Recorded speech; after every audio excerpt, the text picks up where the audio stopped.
दौरे अव्वल में आलम ख्याल में चलो तो एक वाकया मिलेगा कि एक सहाबी, उन्होंने मन्नत मान ली अपने ज़ौक के मुताबिक कि अल्लाह अगर मेरी मुराद पूरी हो गई तो मैं जन्नत के दरवाजे का ऊपरी हिस्सा और चौखट चूमूंगा। यानी सहाबी भी समझता था कि चूमना हराम नहीं है। चूमना हराम होता तो मन्नत काहे को, हराम की मन्नत कोई मानेगा। और दरवाजा चूमा जा सकता है, जन्नत का दरवाजा चूमने की मन्नत, इसका मतलब है कि सहाबी रसूल के अकीदे में जन्नत के दरवाजे का बोसा लेना जायज है। जब भी मौका मिले चूमा जा सकता है। अल्लाह की शान देखिए, इस तरह की कोई मन्नत बताओ दुनिया में रह के जन्नत का दरवाजा कैसे चूमेंगे। उसमें तो चलो जन्नत से ताल्लुक है, मोहब्बत है। मैं आपको एक मुफ्ती साहब की बात बताऊं, उनके 4 बेटी पैदा हुई, बेटा नहीं हुआ। तो बीवी ने हमल के बाद कहा, ए अल्लाह अगर मेरे घर में बेटा पैदा हो गया तो मस्जिद में ढोल बजवाऊंगा। अल्लाह की शान देखो, बेटा पैदा हो गया।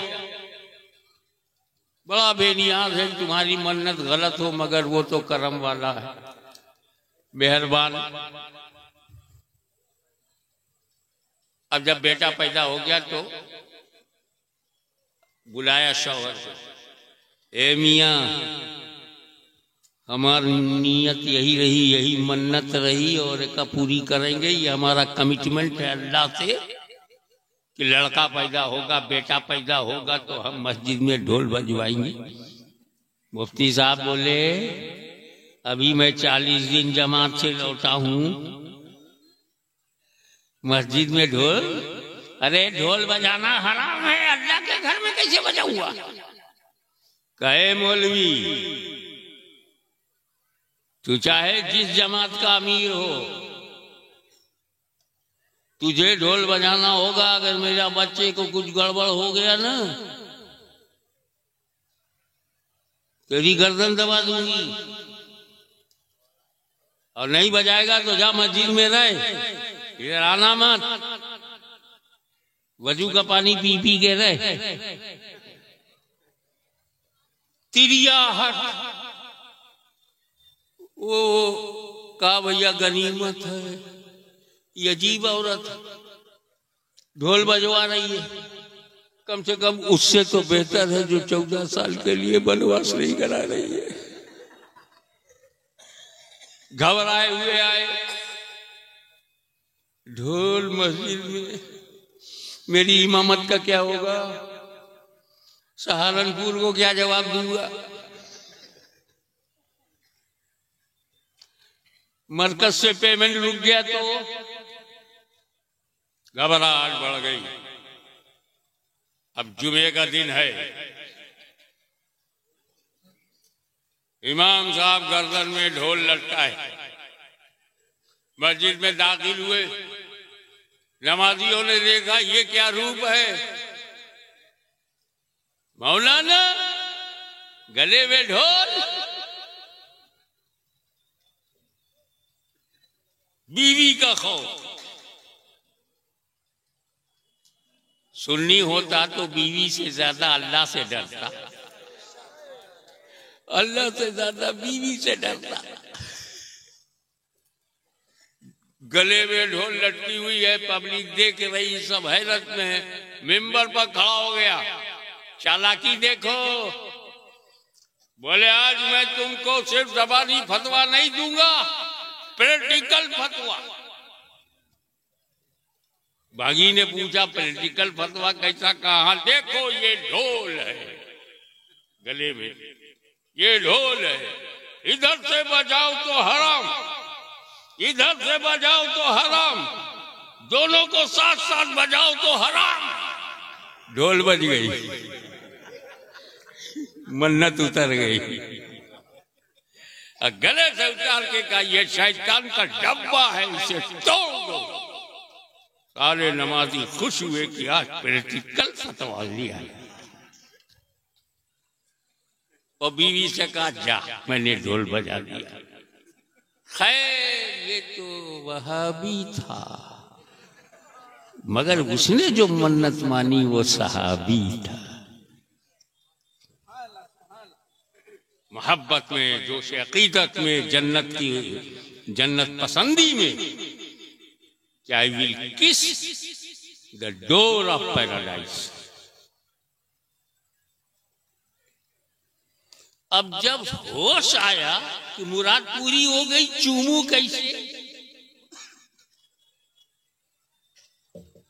तो हर मर्ज की दवा है सल्ले अला मोहम्मद। सीधे नबी करीम के पास गए, या रसूल अल्लाह, मैंने ये मन्नत मानी थी कि अगर मेरा ये काम हो गया तो मैं जन्नत का ऊपरी और नीचे की चौखट चूमूंगा। अब सरकार जन्नत है कहाँ? उसका दरवाजा कहाँ? मैं जन्नत जाऊं कैसे, चूमू कैसे? आप ये जन्नत में पहुंचा दो ताकि मैं मन्नत पूरी कर लूं। सरकार ने पूछा, क्या तेरे माँ बाप हैं?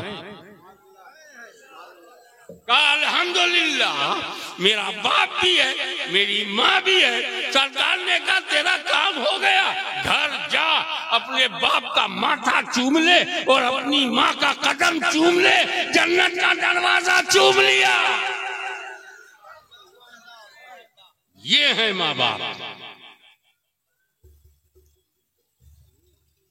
एक और साहबी का मामला है, आखिरी वक्त है, जबकि कुरान में है कुल्लन वादल्लाहुल हुस्ना, अल्लाह ने सारे सहाबियों से जन्नत का वादा कर लिया। कुल्लन, कुल का कुल, एवरीवन, ऑल सहाबा, विदाउट एनी एग्जेम्पशन। मगर एक साहबी का हाल यह है कि आखिरी वक्त है, कलमा पढ़ना चाहते हैं मगर मुंह से कलमा निकल नहीं रहा। सोच तू कहां, सहाबी कहां? जब यह खबर रसूल पाक तक गई कि एक बंदा है जो आखिरी वक्त है, कलमा पढ़ना चाहता है, मुंह से कलमा नहीं निकल रहा है, तो रसूल पाक ने पूछा क्या इसके माँ बाप हैं? जवाब दिया, रसूलुल्लाह बाप नहीं है मगर माँ है। का बुलाओ माँ को। माँ को बुलाया। सरकार ने पूछा क्या तू अपने बेटे से नाराज है? कहा या रसूलुल्लाह, मैं बहुत नाराज हूं, मैं बहुत नाराज हूं अपने बेटे से, तो माफ कर दो। आप हुक्म देंगे तो मैं जबान से माफ कर दूंगी, मगर बात जो दिल की है, ये हमेशा अपनी बीवी को मुझ पे तरजीह देता। ऑलवेज ही बिफोर हिज वाइफ देन मी।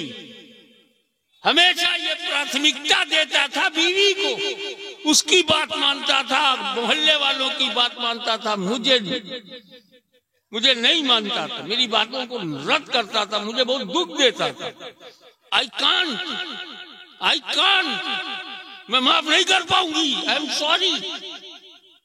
हुजूर सल्लल्लाहु अलैहि वसल्लम ने फरमाया जाओ लकड़ियां ले आओ। लकड़ियां आ गई, आग लगा दो लकड़ी में, लगा दी गई। सरकार फरमाए तो कोई टाइम लगता। जब शोले भड़के, हुजूर ने कहा जा इसका बेटा लाके इसी आग में डाल दे। ममता तड़प गई, या रसूलल्लाह मेरी आंखों के सामने मेरे बेटे को जलाइएगा। क्या हुआ है तुझे? इस मामूली सी आग में बेटे को जलता हुआ नहीं देख सकती तो जहन्नम की आग में जलता हुआ कैसे देखेगी? और या रसूलल्लाह मैंने माफ किया, मेरा खुदा माफ करे, आप माफ करे। इधर माँ ने माफ किया, उधर वो कलमा पढ़ने लगा।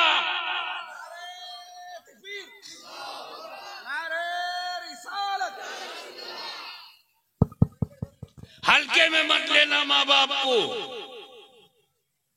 आज दुनिया में हम जो हैं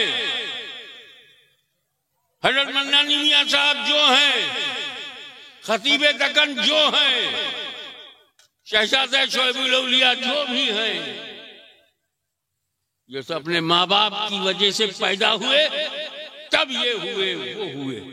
कोई मुहद्दिस आजम हुआ, कोई मुजद्दिद आजम हुआ, कोई मुफ्ती आजम हुआ, कोई फकीह आजम हुआ, लेकिन ये माँ बाप के पैदा होने के बाद कोई इंजीनियर बना, कोई डॉक्टर बना, कोई किसान बना, कोई कारोबारी बना, कोई बिजनेसमैन बना, कोई एमएलए बना, कोई एमपी बना, कोई प्रमुख बना, कोई प्रधान बना। अरे कब बने? जब पैदा हुए। तो बीवी से नहीं पैदा हुए हो, माँ बाप से पैदा हुए हो। तो बीवियां तो दर्जनों मिलेंगी, अम्मा नहीं मिलेगी। नारे तकबीर, नारे रिसालत, हुजूर गाज़ी मिल्लत, अज़मत वालिदैन कॉन्फ्रेंस।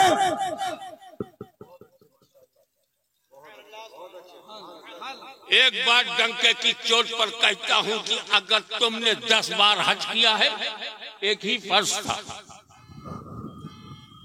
अगर तुमने रमजान के 30 रोजे रखे हैं, उससे ज्यादा रखे हैं, हालांकि 30 ही एक ही महीना पर था। हजारों रोजे, 10 हज, 40-50 साल की नमाज, नोट कर ले। तेरी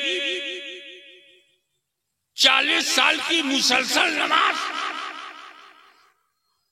तेरा 40 बरस का रोजा महशर में काम नहीं आएगा। नौजवानों, अगर तेरे माँ बाप नाराज हैं,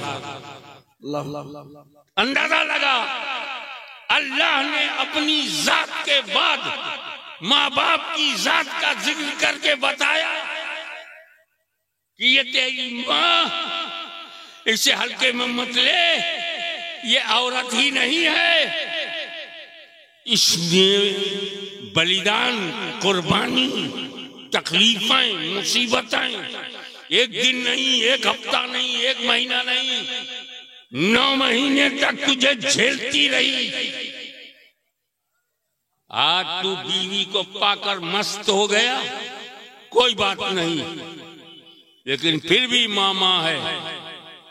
हाशमी ये नहीं कहता कि बीवियां मोहब्बत नहीं करती, मैं बीवियों की मोहब्बत से इनकार नहीं करता, लेकिन इतनी बात तो सोच, बीवी ने तुझसे तब मोहब्बत किया जब तू भी जवान, वो भी जवान।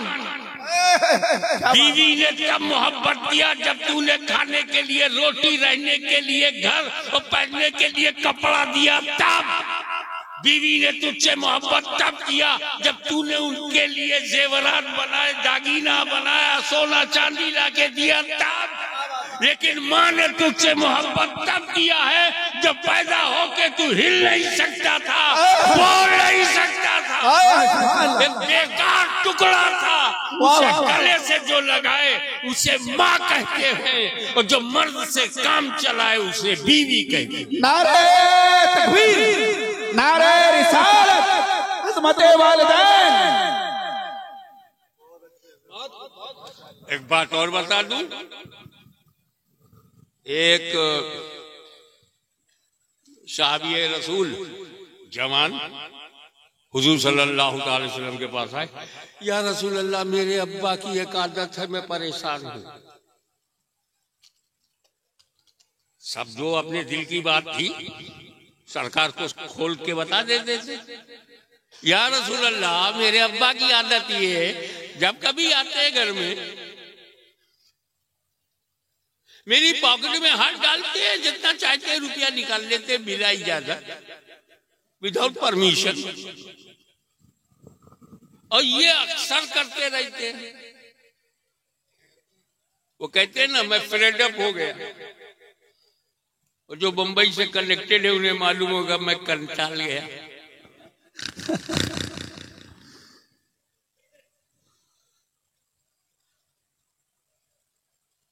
और जो समझदार लोग हैं कहते हैं मैं अमित शाह हो गया। एक ही झटके में,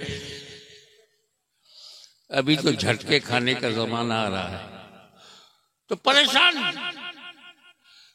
कि मेरे अब्बा मेरी जेब में हाथ डाल के जितना चाहते निकाल लेते, बताते तक नहीं या रसूलल्लाह मैं क्या करूं। तो जो सरकार के अल्फाज हैं वो बता रहा हूं। अंता वो मालो का ले अभी तू, तेरा माल तेरे बाप का है।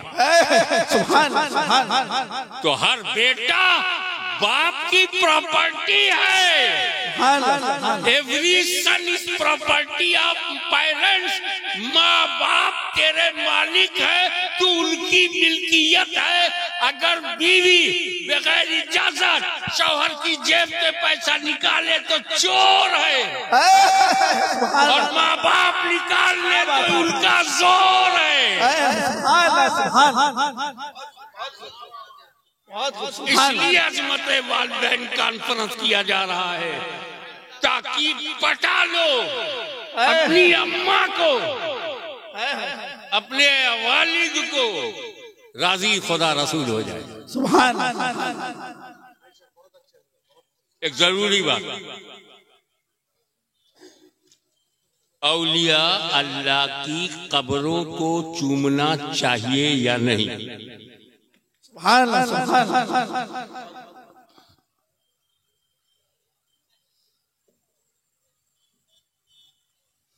ज्यादातर फुक़हा का इरशाद गिरामी, जिसमें हमारे इमाम अहले सुन्नत भी शामिल, इमाम अहमद रज़ा, मुहद्दिस बरेलवी भी इसमें शामिल हैं। 4 फीट 5 फीट दूर खड़े रहो, हाथ बांधे रहो, अदब से रहो, अपना होंठ देखो, काका होठवा से गुजरा, वही लायक है कि अताए रसूल को चूमे? वो इस लायक है कि आले रसूल को चूमे?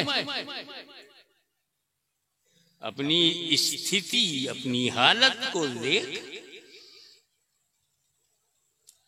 तो बोले अदबन नहीं चूमना। एक बीच का रास्ता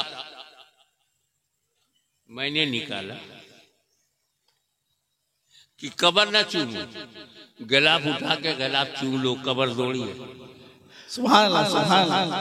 अगर भड़ास निकालना ही है, जी में आता है लिपट जाऊं मज़ारे पाक से, क्या करूं है मेरे अरमानों की कातिल एहतियात।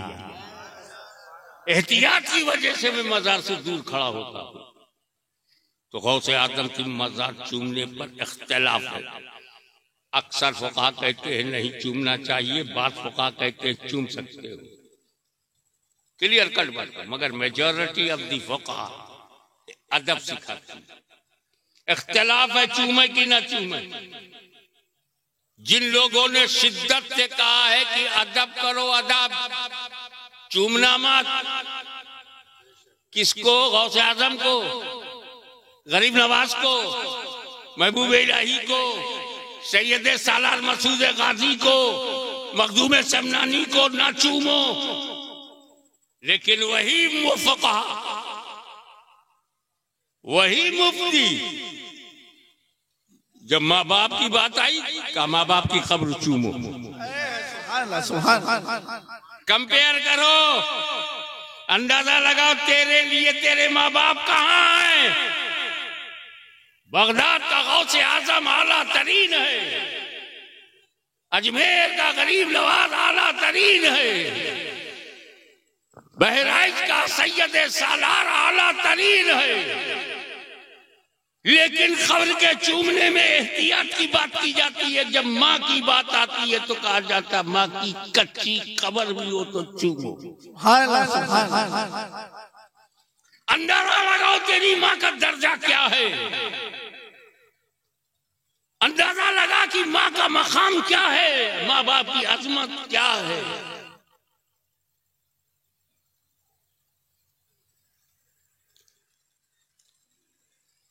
वैसे चूमना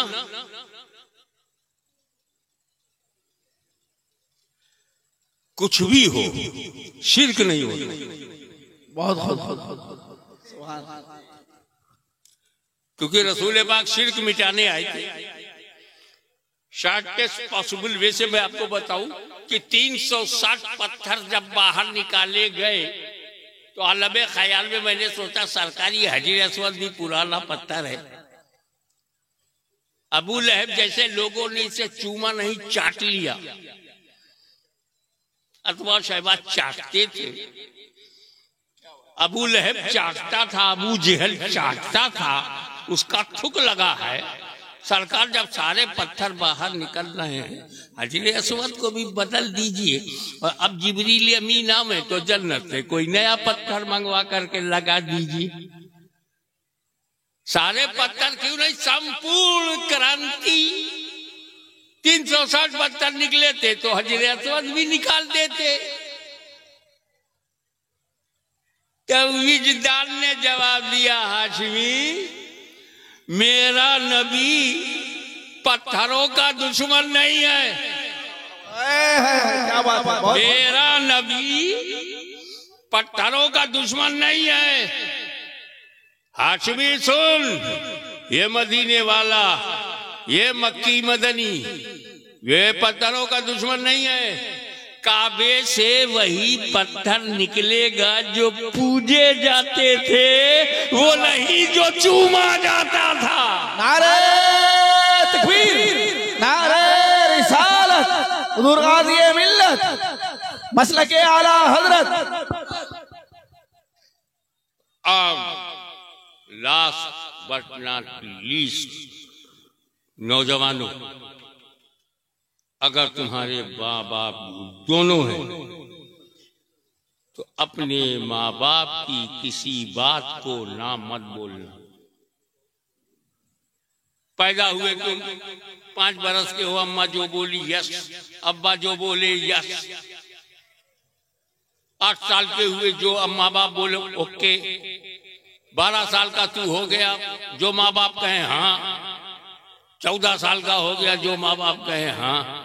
आखिर बालिग हो गया, तू जो बोले अम्मा अब्बा बोले हाँ, तो गुलाम बन गया ना तू, गुलामी समझ गया तू, प्रैक्टिकल प्रॉपर्टी बन गया तू, अपने माँ बाप का गुलाम बन गया। 15 साल गुजर गए, कभी ना किया ही नहीं, न माँ को न बाप को। तो हमारे अंदर क्वालिटी पैदा हो गई कि हम 2 की अताअत कर सकते हैं, हम एक वक्त में 2 के गुलाम बन सकते हैं। और प्रैक्टिस किया माँ बाप, और इस प्रैक्टिस से हम गुलाम बन गए 2 के, और ना नहीं किया 2 से। तो जब माँ बाप दुनिया में नहीं रहेंगे तो यही गुलामी काम आएगी और हम गुलाम बन जाएंगे अल्लाह रसूल के। हम गुलाम बन जाएंगे अल्लाह रसूल के। तो घर से प्रैक्टिस किया और जन्नत तक माँ बाप की अताअत और माँ बरदारी हमें अताअत इलाही और अताअत नबवी की एनर्जी अता करती। अज़मत वालिदैन का मतलब ये है कि तुम अपने अस्तित्व को, अपने वजूद को जितना कीमती समझते हो, ये सब ये तुम्हारे जिस्म में किडनी है, लीवर है, दिल है, दिमाग है, भेजा है, आंखें हैं, जिंदगी के लिए जितनी जरूरत है सब है। दिल ना हो तो क्या करते, दिमाग ना होता तो क्या करते, जिगर ना होता तो क्या करते, कलेजा ना होता तो क्या करते। मुझे बता, तेरे जिस्म में ये सारे बदन के टुकड़े तेरी माँ के खून से। तो माँ वही है जिसके खून से हम बने हो, माँ वही है जिसकी कोख से हमने जन्म लिया हो, माँ वही है, और पुत्र वही है जो माँ की कोख से जन्म ले, माता वही है जिसकी कोख से पुत्र जन्म ले। ये मेरे घर में जो एक औरत है उसी की कोख से मैं पैदा हुआ हूं, वही मेरी माँ है। हमारी माँ बाजारों में नहीं है, हमारी माँ व्यापारियों में नहीं है। हम अपनी माँ का दूध पीते हैं, माँ का दूध बेचते नहीं। और अगर हम तुम्हें कुछ नहीं कहते, कोई जबरदस्ती नहीं, अगर उन्हीं की औलाद हो और पशु के कोख से जन्म लिया है तो तुम्हारा मुकद्दर है, क्योंकि आदमी से सर्वश्रेष्ठ में कोई नहीं है। तो अगर औरत से पैदा हुए हो तो सुपीरियर है, और जानवर से पैदा हुए तो इंफीरियर है। तुम ही नीचे जा रहे हो तो मैं कौन होता हूं हाथ पकड़ के ऊपर लाने वाला? Your choice. लेकिन याद रखना, माँ अगर नाराज है तो न मौलवियत काम आएगी, न इबादत काम आएगी, न 40-40 दिन तक भटकना रहना काम आएगा, न हज और ज़कात की अदायगी काम आएगी। माँ बाप को हल्के में मत लेना। कुरान कहता वला ताबुदू इल्ला इय्याहू, अल्लाह के सिवा किसी की इबादत न करो। और आपका शैतान घुस गया, कहा यार अगर ये माँ बाप का हो गया तो अल्लाह रसूल का हो जाएगा, माँ बाप का हो गया तो अल्लाह रसूल का हो जाएगा। तो कहा डिवीजन करो माँ बाप में, अम्मा का हो जाए अब्बा को छोड़ दे। इब्लीस सोचा मेरा काम तो हो गया, अम्मा का हो जाए और अब्बा को छोड़ दो। आपके दिल में घुसा, आपके विचारों पे कब्जा किया और आपने एक ट्रक खरीदा, उस पर ले माँ की दुआ, माँ की दुआ, जय माता दी। माता, हाँ तो क्या पिता गाली देता है? माँ की दुआ तो क्या बाप बद्दुआ देता है? काट दिया लोगों ने बाप से, शायरों ने भी माँ माँ। किसी को घर मिला, किसी को मकाम में सबसे छोटा था, मेरे हिस्से में माँ आई, बाप नहीं आया। इसीलिए कुरान ने वालिदा नहीं कहा, वबिल वालिदैन, सुभान अल्लाह, माँ बाप दोनों के फर्मा बरदार बनो। मीठा मीठा तो सभी पी जाते हो, जब बाप कोई कड़वी बात कहे, जब बाप कोई कड़वी बात कहे, दिल को दुखाने वाली, उस पर को अच्छा अब्बा। ये है अताअत फर्मा बरदारी। फजर में गहरी नींद आ रही है मगर उठ के नमाज पढ़नी है, ये है अल्लाह की फर्मा बरदारी।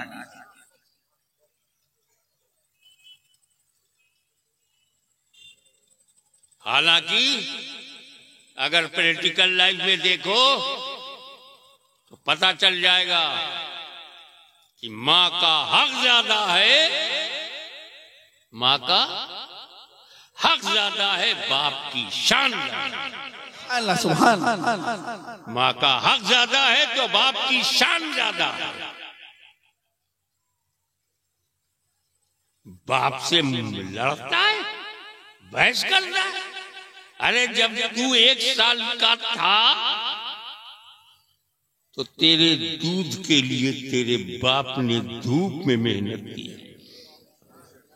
जो खेतों में पसीना बहाता रहा वो तेरा बाप,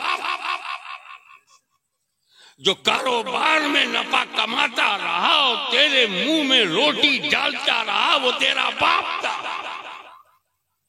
तेरा कर्जा अदा करने के लिए जो दिन और रात मेहनत करता रहा तेरा बाप था। तुम्हें कॉलेज में भेज करके पढ़ाने वाला तेरा बाप। 2 साल 3 साल दुबई में जाकर के कमा करके पैसा लाकर घर बनाने वाला तेरा बाप। गोंडा बलरामपुर छोड़कर बंबई कलकत्ते में भटकता रहा तेरा बाप। तेरी माँ कमरे में बंद रोटी पकाती रही, बस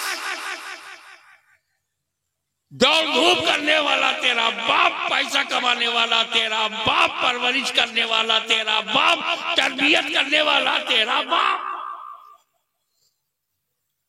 तो माँ ने दर्द की जो लहरें हमारी पैदाइश के लिए बर्दाश्त किया, माँ का हक ज्यादा, और हमें खिलाने पिलाने के लिए मेरे बाप ने जो मेहनत किया, मेरे बाप की शान ज्यादा। इसीलिए रब ने फरमाया वला तुशरिकू बिही शैअन व बिल वालिदैनि इहसाना वला ताबुदू इल्ला इय्याहु व बिल वालिदैनि इहसाना। मैं मुबारकबाद देता हूँ इस पूरे इलाके को कि वक्त की सबसे बड़ी जरूरत बच्चों को माँ बाप का गुलाम बनाना। सच्चे माने में जो गुलाम हो जाता है वही पैरोकारे इस्लाम हो जाता है। सुभान अल्लाह। और नौजवानों, जन्नत घर के अंदर है, बाहर ढूंढने की जरूरत नहीं। एक आखिरी बात, आदत बनाओ, और ये आदत मैं कह नहीं रहा हूं, इस पर मेरा अमल था, आज भी है। मैं अपनी माँ का जब भी सामना हुआ, मैं होठों से अपनी माँ का कदम चूमता था। बीवी भी देख रही है कि मेरा शौहर मेरी सास का कदम चूम रही, नूरानी भी देख रहा है कि मेरा बाप मेरी माँ के, अपनी माँ के कदम को चूम रहा, वो अपनी माँ का कदम चूमने लगा। तुम अपने माँ बाप का कदम चूमो। कदम चूमने में साइड इफेक्ट अच्छा है, तेरा घमंड जाएगा, बाहर की दोस्ती का असर जाएगा। ये जो बाहर के दोस्त आते हैं, चलो KFC में, चलो बर्गर खाते हैं, चलो कोका कोला पीते हैं, चलो चाय पीते हैं, और ये दोस्त माँ बाप से दूर ले जाते हैं। रोजाना जब तू अपने बाप का कदम चूमेगा, अपनी माँ का कदम चूमेगा, तो 1000 दोस्त भी तुझे बहका नहीं सकते। ये वजीफा बना ले नौजवान, आज ही से ये वजीफा बना ले कि जब तू घर से बाहर निकलेगा तो माँ बाप का कदम चूमेगा, और जैसे ही बाहर से अंदर आएगा माँ बाप का कदम चूमेगा। इधर तू कदम चूमता रहा, उधर करम बरसता रहा, और वबिल वालिदैनि इहसाना का हुक्म अमलन पूरा हो गया। वाखिरु दावाना अनिल हम्दुलिल्लाहि रब्बिल